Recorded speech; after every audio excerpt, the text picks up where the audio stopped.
სახელითა მამისათა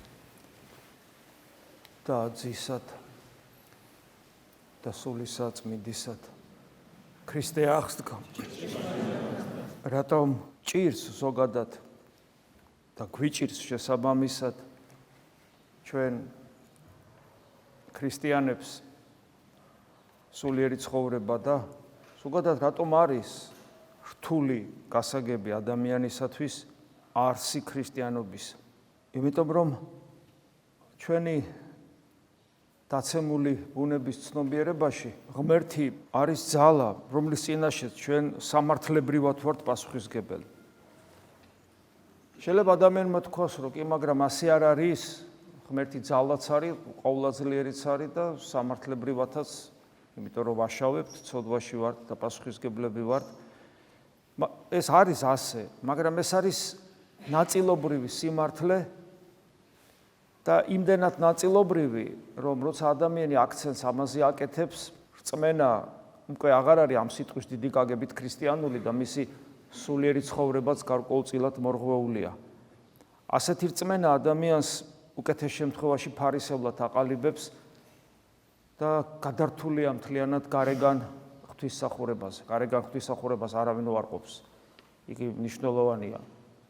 მაგრამ მხოლოდ გარეგანი ღვთისმსახურება და მასზე აქცენტი ჩვენში კლავს უნარს შევიცნოთ იესო ქრისტე, იმიტომ რომ ის რაც ითქვა თავში, რომ ღმერთი ყოვლადწლიერი მოვიდა და სამართლებრივი თვალსაზრისით გვაგებინებს პასუხს, ღმერთი რომ მოვიდა, რაღაც სხვა თვისებები გამოავლინა მან. რომელი თვისებების გამო ჩვენ იგი ვერ ვიცანით. და როგორც წმინდა სოფრონ ინგლისელი ამბობს, დიდებულად და რა თქმა უნდა ქრისტეს სიტყვებზე დაყრდნობით, ღმერთი არის თავდაბლობა, სიმდაბლე. აი ძალიან რთულია დაცემული ადამიანური ცნობიერებისათვის ღმერთის ეს თვისება და ჩვენ მისი ხატნი და მსგავსი ვართ. და ეს ერთ-ერთი უმნიშვნელოვანესი თვისებაა ღმერთისა ჩვენთვის იყოს გასაგები. ჩვენ ეს გავიგოთ, გაგება ხო თეორიული გაგება არ არის, გავიგოთ ისე, რომ მან ჩვენ ცხოვრებაში გარკვეული, ესე იგი, კვალი დატოვოს და შესაბამისად ვიცხოვროთ.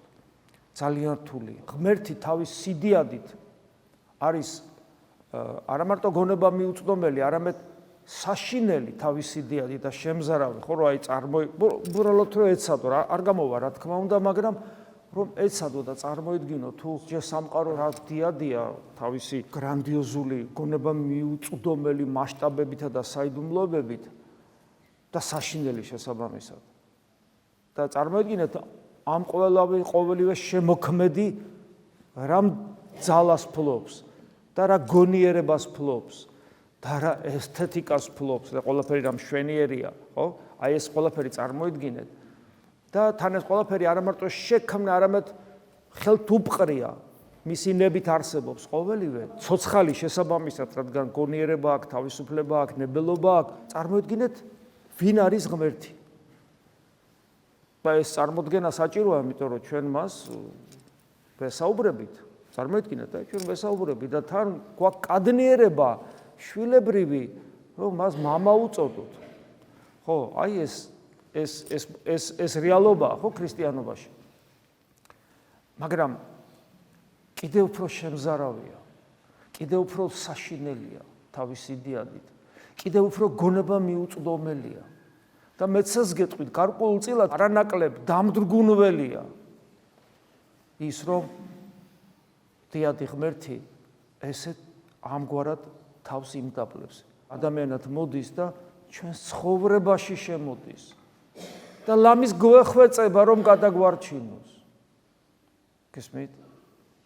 კიდევ უფრო შემზარავია ეს. აი, რამდენად შეგვიძლია ჩვენ აღვიქვათ, განვიცადოთ ღმერთი როგორც თავდაბალი, თავდაბლობა, ღმერთი როგორც სიმდაბლე. რამდენად შეგვიძლია ჩვენ ეს განვიცადოთ. და იცით, აი ჩვენ რომ წმენდანთა ცხოვრებას ვკითხულობთ, მათ ხატებს უყურებთ, ან ვინც ისე დროს მოღვაწეობდა, რომელთა ფოტოებიც არსებობს, ვიდეო ჩანაწერებიც და კანონიზირებული წმინდანები არიან. იცით, პირველ რიგში ჩვენ სწორედ იმით ვართ აღფრთოვანებულნი, რომ ისინი სწორედ თავდაბლობაში გვანან ქრისტეს. და მინდა გითხრათ, რომ არაფერი არ არის იმაზე უფრო მშვენიერი და ლამაზი, ვიდრე თავდაბალი ადამიანი. არ არსებობს უფრო მეტი სილამაზე სამყაროში. იმიტომ რომ ის ვინც აი ამ თავარ თვისებაში ღმერთს ემსგავსება, ის ღმერთივით ეხლა რამდენად კადნიერად არ გამომივიდეს, მაგრამ მოდი ესე ვიტყვი მაინც, ის ღმერთივით მშვენიერი ხდება და დიდებული ხდება. ასეთი ადამიანები ამგვარნი არიან. იმიტომაც გვიზიდავენ წმინდანები. იმიტომაც გვაინტერესებს ისინი. ხატებს წერენ, წიგნებში არის აღწერილი, ფილმებს იღებენ, აი და ყველაფერი ჩვენთვის არის აი განსაცვიფრებელი. და მხოლოდ ერთი მიზეზის გამო, თავდაბლობის გამო, ქრისტესდარი თავდაბლობის გამო, რომელიც მათ ცხოვრებაში მოიხვეჭეს. აი ამის გაგება გვიჭირს ჩვენ და სწორედ ამიტომ არის, რომ სულიერი ცხოვრებაში ჩვენ ვერ ვიზდებით. თავდაბლობაა სწორედ ის, რომელზეც აღმოცენდება მორჩილება. მორჩილება შენს წინ მდგარი სხვა პიროვნებისა, ადამიანისა, ღვთისა. მორჩილებაა სწორედ ის, რომლის წიაღში ძიშვება სიყვარული. სიყვარული მოყვასისა, ღმერთისა. და ეს ყველაფერი ეფუძნება თავდაბლობას. მთელი წმინდა წერილი ამით არის გამსჭვალული. დღევანდელი სახარების საკითხავით ეს არის განღვეულის განკურნება, რომელიც ბევრნაირად შეიძლება განიმარტოს. ნებისმიერი სიუჟეტი იმდენად მრავალმხრივია ყველაფერი წმინდა წერილში და შეიძლება ეს განიმარტოს სწორედ როგორც მაგალითი ღვთაებრივი თავდაბლობისა, ღმერთის სიყვარულის ადამიანისადმი, ადამიანების ერთმანეთისადმი სიყვარული, რომელიც ეს ყველაფერი თავდაბლობაზე არის აღმოცენებული. გახსოვთ, ცხოვარ საბანელი ხუთი სტოვა ქონდა და დიდი უზარმაზარი აუზებია, ამყოფი ვარ მე იქ და ეხლა უკვე ნანგრევებია იქ, მაგრამ რაღაც წარმოდგენა გარკვეული შეგექმნება, არ არის პატარა ნაგებობები, შეიძლება ასე ითქვას. სიუჟეტი გახსოვთ ხო, სახარებისეული. ადამიანები, რომლებიც არიან ცხოვრებისაგან გაუბედურებულნი და რომლებიც იქ არის ფიზიკური ავადმყოფობებზია, მაგრამ ჩვენ ხო ვიცით, რომ ეს სულიერ პლანში უნდა განვიხილო და თქვათ, იქ არის უსინათლო, იქ არის ხეიბარი, იქ არის პარალიზებული და ანუ ეს ადამიანები სულიერად უნდა განვიხილოთ და სხვადასხვა ავადმყოფობები და დიახაც ჩვენ სულიერად უსინათლონიც ვართ, ვერ ხედავთ ღმერთს, ხეიბარნიც ვართ, ვერ მივისწრაფით ღმერთისკენ, პარალიზებულნი ვართ, საერთოდ მოქმედონი ვართ ჩვენი ცოდვების გამო და სიზარმაცის გამო და ასე შემდეგ, კეთროვანიც ვართ, იმიტომ რომ ცოდვებით და დაბნებებით დამძიმებული და ასე შემდეგ და ასე შემდეგ, სულიერად დაავადებულნი ვართ და ეს ყველაფერი ხუთი გრძნობის საშუალებით შემოდის ჩვენში, იმიტომ რომ ეს ხუთი გრძნობა ჩვენი ბუნების გრძნობებია, რომელიც ასევე დაცემულია ბუნებასთან ერთად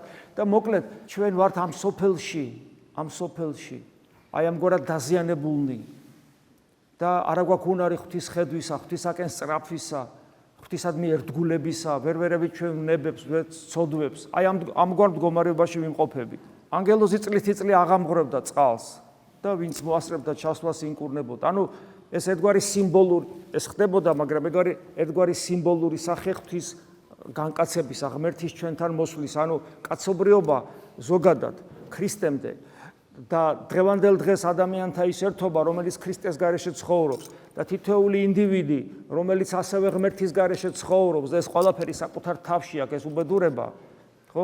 პერიოდულად მიუხედავად ამისა, რომ ქრისტეს გარეშე, რას ნიშნავს ქრისტეს გარეშე ცხოვრება?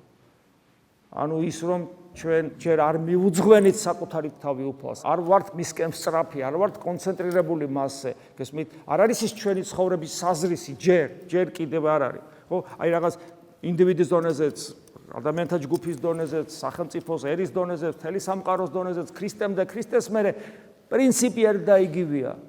უფალი მაინც გვეხმარება, პერიოდულად მოდის და ჩვენში რაღაცა ის ხდება, რითაც ხდება შენარჩუნება ჩვენი ადამიანობის. არა უბრალოდ ფიზიკური განკურნებაზე არ არის აქ თავარი აქცენტი, აქ სულიერი მხარეა. ანუ ადამიანურობის შენარჩუნება ხდება, ამიტომ არ უნდა გაგვიკვირდეს, რომ ადამიანი საერთოდ უღმერთოდ ცხოვრობს, ან საერთოდ ქვეყანა, რომელიც ათეისტურია, ჩახვალ და ხედავ, რომ ადამიანები არიან საკმაოდ კარგი. რატო? იმიტომ რომ ღმერთი არ ტოვებს არავის.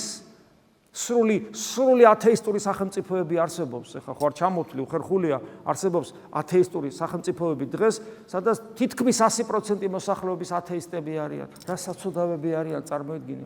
მაგრამ ქვეყნებში რომ ჩადიხარ, ჩვეულებრივი ადამიანები გაგიღიმებს, სიკეთეს გაგიკეთებს, დაგეხმარება გვერდზე ჩვეულებრივი ადამიანები არიან. რატომ არ ხდება რომ ეშმაკმა, რატომ ვერ გადაჯეგა უკაცრავად ეს ადამიანები, ეს ერები, ეს სახელმწიფოები მათი უღმრთობის გამო, რატომ არ მოისპნენ არა ფიზიკურად, არამედ როგორც ადამიანები, რატომ თლათ არ გაპირუტყვდნენ, რატომ თლათ არ გადემონდნენ?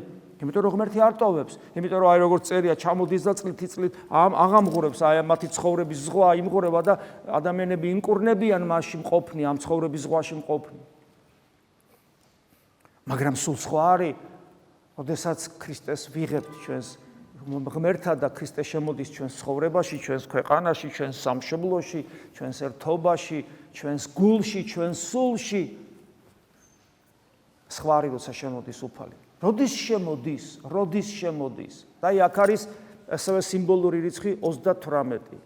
როდესაც შენ მეტნაკლებად გაიარე ეს ცხოვრება, 30 წელი, როგორც შენი ადამიანური ცხოვრების რაღაც ყრმობა, შუახნის ასაკი და სიბერე. ანუ შეიძლება ეს 30 წელი შენთვის იყოს 20 წლის ასაკში გაიარო. ანუ რას გულისხმობ, რომ დაბრძენდი მოკლედ 30 წელი არის დაბრძენებული ადამიანი, რომელმაც ცხოვრებისეული გამოცდილებით ბევრი რამე გაიგო, აი ესე ვთქვათ. და რვიანი რიცხვების სიმბოლიკა მაინც არ მეყვარს, იმიტომ რომ ცოტა გავს რაღაც სხვა მიმდინარეობებს, მაგრამ მეორე მხრივ გავს ეხლა ეშმაკს ღმერთის მაიმუნს უწოდებენ, ყველაფერში ბაძავს. არის ეს რიცხვი და მოცემულია წმინდა წერილში, ზოგიერთი წმინდა მამა ასე განმარტავს და ჩვენ გამოვიყენოთ ეს, რატომაც არა. და ციფრი 8 ეს არის მარადისობის სიმბოლო, იცით ძალიან კარგად. ანუ ადამიანი, ვისთანაც მივიდა 38 წელი ავად იყო, ანუ რა შემთხვევაში შეიძლება აი ამ უღმერთო მდგომარეობაში ჩვენთან და ჩემთანაც, მოდი ასე ვთქვათ, იმიტომ რომ შეიძლება გლობალურად განვიხილოთ და შეიძლება ინდივიდუალურადაც განვიხილოთ, განსხვავება არ არის, რომ რა შემთხვევაში შეიძლება მოვიდეს ჩვენთან ან ჩემთან, რა შემთხვევაში მოვა უფალი, უბრალოდ რა შემთხვევაში დავიტევ მე მის მოსვლას. იმიტომ რომ უფალი რადგან გვეხმარება, მიუხედავად ჩვენი უღმრთობის, ესე იგი უფალი გვაკვირდება, უფალი ზრუნავს ჩვენზე. უფალს უნდა რომ გული გაუხოთ მას, მაგრამ არა ვარ გზად და როდესაც დავბრძენდებით ცხოვრებისეულ რაღაც საფეხურებს გავივლით აი 30 წელი სიმბოლო, როცა დავბრძენდებით და როცა ჩვენ ორიენტირებულნი გავხდებით, მივხვდებით რომ მარადიულობის გარეშე არაფრის აზრი არ აქვს და უნდა ამ ცხოვრებას მოვწყდეთ და მარადისობისკენ ვიყურებოდეთ, რვიანი რისი სიმბოლოც არის, ანუ როცა დავბრძენდებით და ცხოვრების საზრისი გამოიკვეთება როგორც მარადიული სიცოცხლე, მაშინ ჩვენი გული მეტნაკლებად გზად არის ქრისტე შევიმეცნოთ, ქრისტეს გავუგოთ, ქრისტე სიტყვები ჩვენთვის გასაგები გახდეს და სწორედ მაშინ მოდის უფალი ერში, სახელმწიფოში, თქვათ, გესმის ადამიანთა ერთობაში, ინდივიდუალურ დონეზე და რას გვეკითხება, რას აკეთებს რომ მოდის, დიალოგში შემოდის. გვეკითხება გინდა რომ განიკურნო. ეს ცით რას ნიშნავს? ეს ნიშნავს იმას, რომ მე უნდა მაწუხებდეს, რომ ვერ ვხედავ ღმერთს, რომ ვერ მივისწრაფი მისკენ, რომ იმდენად პარალიზებული ვარ ცოდვებით, რომ არ შემილია უარყო ცოდვა და ღმერთისკენ ვისწრაფო, აქტიური გავხდე სულიერად, დავრდომილი ვარ. ხო ნაცნობია ჩვენთვის ეს ყველაფერი რა, ჩვენ არ გამოგვიცდი საკუთარ თავს, არ ვიცნობთ თუ რა მეტნაკლებად. და მოდის და მეკითხება თეოდორე, გინდა რომ განიკურნო, ანუ მე უნდა ვაცნობიერებდე ჩემს პარალიზებულობას. ნახეთ, სიბრძნე, ადამიანური სიბრძნე, რას ნიშნავს? მე უნდა ვაცნობიერებდე ჩემს პარალიზებულობას. რამდენად ვაცნობიერებთ ჩვენს პარალიზებულობას? რამდენად გვაწუხებს ეს? რამდენად ვცდილობთ თუ ამ მდგომარეობიდან გამოვიდეთ? ეს კაცი წვალობდა, ცდილობდა იმას ეხვეწებოდა, ამას ეხმარა, ანუ არ შველოდა არაფერი. იმიტომ რომ მაისთვის არ ესა სიყვარულის დეფიციტი იყო გარშემო, ხო? სიყვარულის ერთობის განცდა არ აქვს. აი კაცობრიობას არ აქვს ერთობის განცდა. ერთობის განცდა არ არის ქვეყანაში, ერთობის განცდა არ არის ერში. ხშირად ეკლესიაში არ არის ერთობის განცდა, თვით მონასტერში შეიძლება არ იყოს ერთობის განცდა. და ჩემთვის შიგნით ინდივიდუალურ დონეზე არ მაქვს ერთობა შინაგანი, დაქსაქსული ვარ, ჩემ ტვინს სხვა რამე უნდა, ჩემს ესე იგი ხორცს სხვა რამე უნდა, ჩემს ნერვულ სისტემას სხვა რამე უნდა, თვალის ადღაც გამირბის ენას ვერ ვაჩერებ. ანუ გესმით, დაშლილი ვარ, ერთობა არ არის, შიგნით ერთობა არ არის, სამრევლოში ერთობა არ არის, ეკლესიაში ერთობა არ არის, ქვეყანაზე ერთობა არ არის, სოფლიოში არსად ერთობა არ არის, გესმით? და ბუნებრივია, რომ ეს დამატებით პრობლემას ქმნის და აი ესე ვერ გამოვიდა ამ მდგომარეობიდან, მაგრამ ეს ადამიანი არის მზად. იმიტომ რომ როცა ქრისტე მას ეკითხება, გინდა განიკურნო, აი ამ სიტყვაზე ის პასუხობს, ისეთ პასუხს იძლევა, სადაც ჩანს, რომ მას აწუხებს თავის პარალიზებულობა. მე უნდა მაწუხებდეს ჩემი დავრდომილობა. ეს მითორე სხვანაირად გაუგებარია, ხა ქრისტემ არის ის 38 წელი კაცი როწევს, აი იმას როგორ უნდა კითხო, გინდა რო განი, უნდა, აბა არ უნდა, მაგრამ აქ ძალიან ღრმა აზრი დევს, რომ მე 2000 წლის განმავლობაში თაობებს განსწავლის ეს სახარებისეული სიუჟეტი. და იმიტომ ეკითხება და მე მოციქულებმა იმიტომ ჩაწერეს, რომ მე ასე დავინახო და მივხვდე, რომ უფალი მე მეკითხება, გინდა თეოდორე განიკურნო პარალიზებულობისაგან და მაწუხებს ეს პარალიზებულობა თუ არ მაწუხებს და თუ არ მაწუხებს, რა თქმა უნდა მე ვერც კი მივხვდები მის ხმას, ვერც კი გავიკი. გესმით რა შეასრულა. მე რა თქმა უნდა კურნავს გვახსოვს და აი შენი ცხედარი და ვიდოდე და მეხსეულად გაცოცხლდა ეს ადამიანი და ძველი ცხოვრება, ძველი საწოლი რაღაცა წაიღო და ალბათ იქ ჩვეული ცხოვრების წესი მოიშალა საერთოდ. რა არის ცხედარი და იქ 38 წელი იწვა, იმიტომ რომ ეს მისი ცხოვრებისეული, ძველი ცხოვრებისეული წესი მოიშალა უფლის მადლით და ახალ ცხოვრებას იწყებს.